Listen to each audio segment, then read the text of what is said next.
Hey, vinyl community. Hope everyone's doing well. I guess in relative terms, for me, it's been a while. It's summer. It's beautiful outside. I haven't been doing a lot of vinyl digging, but I have done some, which I'll show you. And you're going to have to excuse me right off the bat. This video has come about at the very, very last minute. I had a block of time right now that I didn't think I'd have. So I've cobbled together everything that I've got since my last video to show you. And hopefully I'll make this a nice, quick, compact video for you all. But first of all, it's been a while, but cheers everyone. Like I said, I hope everyone's doing well. It's absolutely beautiful where I am, and I hope it's beautiful wherever you are in the world. We have one of those odd heat warnings this week. Now, if you live in Australia, it's probably nothing. But for us, it's hot. And I love it. Love it, love it. Going to dispense with all the yip yap and all the talking. I'm going to get right to this. My last video, I made reference to, I've been picking up some jazz CDs around the thrift stores. You get them for $1, $2. And I'm not sure if I had these last video and I didn't show them. They're in my car. But I'm going to show you what I got since my last video. Get Alberto. This is the remastered copy of this fantastic album. I'm sure everyone knows this album, so not much to talk about with that. And plus it's CDs. I'm not sure what your interest is in CDs, but I'll repeat myself from last video. If you're looking at dipping your toe in the water into jazz, go to thrift stores, look for jazz CDs. It's a way, way more economical way to explore jazz than splashing out for the vinyl records. And that way you get to know what you like. Just through exploring CDs at thrift stores, I'm not a huge fan of piano jazz, for instance. So I've kind of narrowed down what I've liked over the last couple of years. And I said I was going to dispense with all the talk, and here I am talking to you all. John Coltrane, Johnny Hartman. These were all like really nice remastered copies of these albums, but this is a remastered Impulse copy of Coltrane Hartman. John Coltrane Sunship. Miles Davis Sketches of Spain. This is the one with all the bonus tracks. Same as this one, John Coltrane Giant Steps. This is the Rhino Records reissue with, what is it? There's a whole whack of bonus tracks, alternate takes. Really nice one. A lot of John Coltrane, as you'll see. Soul Train by Mr. Coltrane. And finally, I got a copy of John Coltrane's Impressions on Impulse Records. So like I said, I've been picking up a lot of jazz CDs, and for a $2 investment per CD, if you're not into streaming, I love these in my car when I'm driving around. It's a great, great affordable way to kind of dip your toe in the water if you're so inclined. And here I am going to drink some more coffee. All right, let's get right to this. I have, I don't know if this would be called a grail. I'm not sure if I've referenced this before, but my record fair video, there's a gentleman there who runs the Calgary Record Fair. He supplied me with a lot of 7-inch singles that were going in that legacy box that I was talking about. And although I'm not sure if this one is going to go in it, but he was going to sell me this single, but he forgot to bring it up to my city. And then he was nice enough to mail it to me. But this is a very, very, very rare CD. It's a record, not a CD.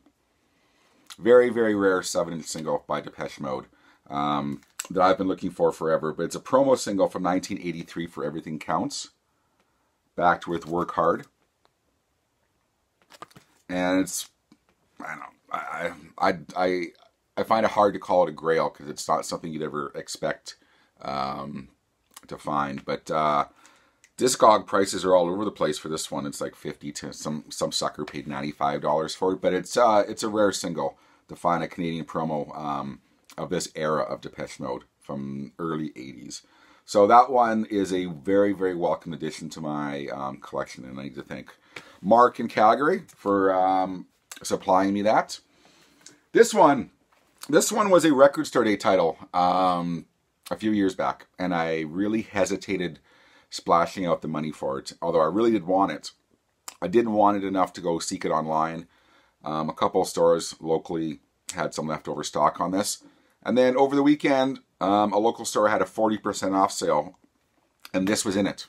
And I jumped on it because it's one of those titles. See, I'm cheap. I didn't want to splash out the money on record store day, and even though some stores had a single copy left over for the last year or whatever, year and a half, it was still over $100 here. But I got the Ramones singles box set that came out I want to say a couple years ago. I don't think it was that long ago. But I got this at 40% off, and I was absolutely happy and thrilled, and other emotions. But what this is 10 singles between, 76 and 80. And for those who might be interested in seeing these, I will show you these because I'm very excited to have these. It comes with a mono stereo promo copy. I guess this was a replica of the promo copy if I want to be sedated. Not sure if you can pick that up there. Rock and Roll High School.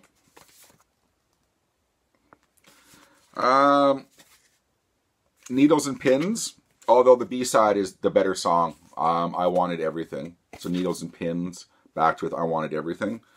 Don't Come Close, which I don't think was maybe the best choice for a single, but backed with I Don't Want You, which once again I think is a better song. Do You Want to Dance? Nice picture sleeve on that one. These are all replicas of the original singles. I don't really have any Ramones singles. They tend to go for a bit of money whenever I see them. So this was at 40% off. This was more than an economical way of picking up these singles. Rockaway Beach with Locket Love. Possibly one of the better ones in here for an A-side, B-side. Sheena Is a Punk Rocker, backed with I Don't Care. Ramones Swallow My Pride, backed with Pinhead. I Want to Be Your Boyfriend. And this is backed with California Sun, I Don't Want to Walk Around With You. And are we finally at the end here? Of course, what box set would be complete without Blitzkrieg Bop, a replica of the original single backed with Havana Affair from their first album. So that is the Ramones singles box set. Really, really, really, really happy to get that at that 40% off. Because I'm a cheap bastard. Anyways, vinyl. These are all, I believe these are all thrift store cheap finds. James Brown Sings Raw Soul. 1967. An original copy on King Records. Oddly enough, I have not actually played any of these records. I've not been, I've not had a lot of time to do anything to do with vinyl at all. I don't think I've powered up my stereo since I talked to you all last. It's summer. A lot of work. Kind of cramming in work now before I kind of tootle off to Europe. So today might be the first block of time I actually have to spin some of these records. But I am familiar with this album, 1967's Raw Soul by James Brown. 1959 original Canadian pressing of Ray Charles, What Did I Say? If you don't like Ray Charles, you gotta respect this album. What Did I Say is maybe one of the most classic songs of R&B and soul ever, of Canadian Atlantic Records. And oddly enough, I had a really hard time finding this copy on Discogs. Maybe I need to dig a bit harder. But to find the original Canadian Atlantic Records pressing, I might have to dig a bit harder. But two really nice soul finds. On first look, this might look like a bog standard find, but this is the Police's first album. And the reason why I was really excited to find this, I think this is a US pressing. In Canada, see this has a blue logo and a kind of a blue hue around this. In Canada, we got red. And this is nitpicking. I'm a huge Police fan, but I always wanted the blue one that everyone shows on their videos. But in Canada, we got stuck with an ugly red. And that is maybe the height of anal for vinyl collecting. But I was really thrilled to find an original Canadian or US pressing with the blue logo and the blue hue. Love the Police, one of my favorite bands. Deep Purple, the book of, I I'm going to mispronounce this now. The book of, is it Talesian? Talesian?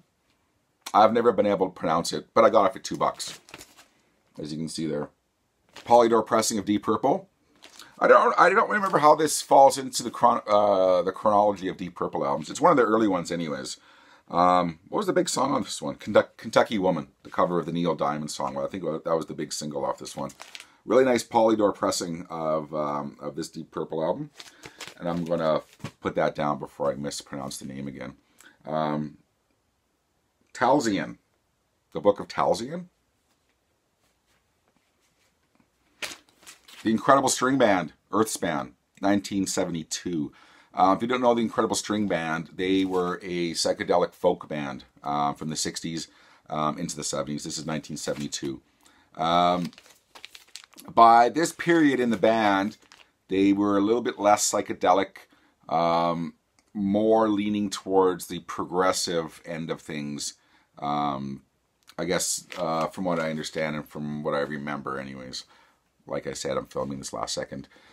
They were kind of trying to branch out a bit, commercially speaking, so they adopted more of a progressive sound, which was popular at the time, 1972. A little bit less of the psychedelic thing going on here, but Incredible String Band, Earthspan. Ry Cooder, Bop Till You Drop. I've been finding some Ry Cooder albums lately at thrift stores, but Bop Till You Drop, I will never pass up a Ry Cooder album at a thrift store. In my opinion, one of his better albums. I'm not sure if I showed this last video, and if I did, I apologize. But I've been finding really early Bee Gees albums, mint condition ones in the shrink.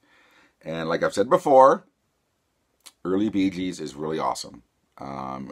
It's more in line with the Britpop 60s sound. If you want to call it that. But this is a copy of Idea on original Atco Records pressing. As you can see, it's in the shrink. Back when they were a 5-piece band.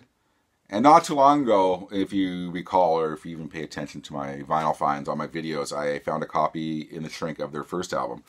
I want to say this is maybe their second album. But like I said, this is all off the top of my head today. Really nice copy anyways of Bee Gees' Idea. I'm going to repeat myself, and I know a lot of you know this, but maybe there's some new viewers, some younger viewers who don't know this. Bands like Oasis and bands like that have cited the early Bee Gees as an influence. It's very not disco. It's very, very great stuff, in my opinion. Just pick this up because why not? It's a good sampler album. It's Rod Stewart, Downtown Train. And what this is, it's a selected cuts off that vinyl box set that came out, what year was it? 88, 89? But you know what? It's a good, solid listen of Rod Stewart up to that single he had, Downtown Train. But nothing fancy. But you know what? If you need to scratch the itch of listening to Rod Stewart, this is a damn good compilation. It's got everything from The Killing of Georgie to, like I said, Forever Young. So you get a little bit of the late 80s. You get some of his early stuff. I like Rod. I don't actively collect Rod, but you know what? I don't mind myself a Rod Stewart Greatest Hits album. I notice Rod doesn't get a lot of love. He's okay. He was in the Faces, for God's sakes. Come on. John Lee Hooker. Born in Mississippi, raised in Tennessee. An original ABC Records pressing. This is a quadraphonic recording. Go figure. And I don't know much about this album. Like I said, I've done scant research on these albums. Really super nice, clean copy of this one. I'm not going to take it out, but got a little bit of cleaning up to do on the back cover. A little bit, some dirt spots. But I've never seen John Lee Hooker albums ever in a thrift store with all the years I've been looking. And like I said, a quadraphonic record. I did look on Discogs. This does go for a bit of scratch. So we'll see. My father-in-law loves blues, so this might be one of those albums I keep when he comes over to play for him, to make him think I'm a decent human being and I'm worthy of his daughter. I'm not. This was an interesting find because if it didn't say Paul Kossoff on it, I probably wouldn't have picked it up. But this is a band called Backstreet Crawler, featuring Paul Kossoff. Paul Kossoff of Free. And by the looks of him on the back cover, this might have been one of the last things he recorded before he died. But I've not heard this. I've seen this before in record fairs. I'm not sure if I've seen this at thrift stores before, but never took notice of it until Paul Kossoff, one of the best guitar players ever, who sadly passed away way too early in life. But I'm interested to give this a listen to see what it sounds like. If it's the Hurtin' Paul Kossoff, I'm not expecting a whole lot, as he was heavily into drugs around that time there. And finally, is this finally for me? Wow, we're getting some short videos here for you all. You know what? I've just been meaning to pick this up because some people have showed it on their videos and has said it's one of those great gems to be discovered, and you see it all the time at thrift stores. I never see a good, clean copy of it until today. Well, not today. Until I'm showing you this today. This was last week. Nancy Sinatra and Lee Hazelwood. Many people have recommended this album to me. And I find this every couple weeks, probably at a thrift store, but I never see a really good copy. So, I'm going to give this a try. I'll probably play this after I'm done filming this video. So there you go. That's it, and that's all. Like I said, I've not been out. I've not really been out vinyl hunting a whole lot. When it gets to be plus 30 Celsius in my area, you want to go out and enjoy it. Do those little things like, you know, mowing the lawn, seeing sunlight for once. Anyways, and as you can tell, by the way, I have a somewhat workable basement now if you've been following my videos, so I'm very happy about that. There you go. I hope everyone, like I said, I hope everyone's doing well. I hope you're all getting some good finds. I know in summertime, a lot of people's videos slow down because, like I said, it's summertime. We're out doing stuff. But rest assured, I've been watching all your videos in between my crazy work schedule and trying to get this basement together, taking care of my yard, mundane stuff. All right, we're going to end that here. So thank you very much, everyone. Thank you for subscribing. Thank you for watching, which is more important than subscribing to me, honestly. I always say that. We'll see. And by the way, everyone who I run into around my city who recognize me from these videos, who are nice enough to come up and shake my hand and say hi and talk music, I really appreciate it. It's when you're out and about digging for records, it's a nice break in the monotony sometimes of digging through dusty crates of records to talk to you all. So thank you very much for that. I really do appreciate that. Until next time, this has been David Michael, aka Nazz Nomad, and we'll see you again. Like I said, I hope everyone's going to have a great rest of the week, and we'll see you again.